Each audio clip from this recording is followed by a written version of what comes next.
അങ്ങനെ ചെന്നൈയിലെ കാര്യങ്ങളെല്ലാം കഴിഞ്ഞു. ഇനി 60 കിലോമീറ്റർ അകലെയുള്ള ഊത്തുകോട്ട എന്ന സ്ഥലത്ത് എത്തണം. സമയം ഇപ്പോൾ വൈകുന്നേരം 6 മണി കഴിഞ്ഞിരിക്കുന്നു. അതുകൊണ്ട് തന്നെ എത്രയും പെട്ടെന്ന് പോയാൽ മാത്രമേ ലക്ഷ്യസ്ഥാനത്ത് എത്തുകയുള്ളൂ. അതിനുവേണ്ടി മെട്രോയിൽ കയറി ചെന്നൈ സെൻട്രൽ റെയിൽവേ സ്റ്റേഷനിലേക്ക് പോകാനാണ് പ്ലാൻ.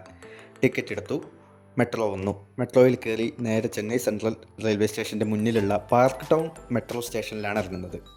മെട്രോ സ്റ്റേഷൻ്റെ നേരെ ഓപ്പോസിറ്റ് തന്നെയാണ് സെൻട്രൽ റെയിൽവേ സ്റ്റേഷനെങ്കിലും റോഡ് ക്ലോസ് ചെയ്യുക എന്നുള്ളത് വളരെ ബുദ്ധിമുട്ടേറിയ കാര്യമാണ്. പക്ഷേ ഇവിടെ അണ്ടർപാസ് ഉണ്ട്. താഴത്തു കൂടെ നടന്ന് നമുക്ക് എന്ത് ചെയ്യാം, അപ്പുറത്തേക്ക് എത്താം. സെൻട്രൽ റെയിൽവേ സ്റ്റേഷനിൽ നിന്ന് തിരുവള്ളുവർ എന്ന സ്റ്റോപ്പിലേക്ക് ഒരു ട്രെയിനുണ്ട്. പെട്ടെന്ന് എത്തിയില്ലെങ്കിൽ ട്രെയിൻ മിസ്സാവും. ഓടിപ്പോയി ടിക്കറ്റ് എടുത്ത് ട്രെയിനിൽ കയറി ലക്ഷ്യസ്ഥാനത്തെത്തി. തിരുവള്ളൂരിൽ നിന്ന് ഊത്തുകോട്ടയിലേക്ക് അത്യാവശ്യം ദൂരമുണ്ട്. ഈ സമയത്താണെങ്കിൽ ബസ്സൊന്നും കിട്ടാൻ സാധ്യതയല്ല. സമയം ഏകദേശം 9 മണി ആയിരിക്കും. ആയതുകൊണ്ട് തന്നെ ഒരു ഓട്ടോ വിളിച്ചു. ഇവിടെ എൻ്റെ വല്യമ്മയും വല്യച്ഛനുമുണ്ട്.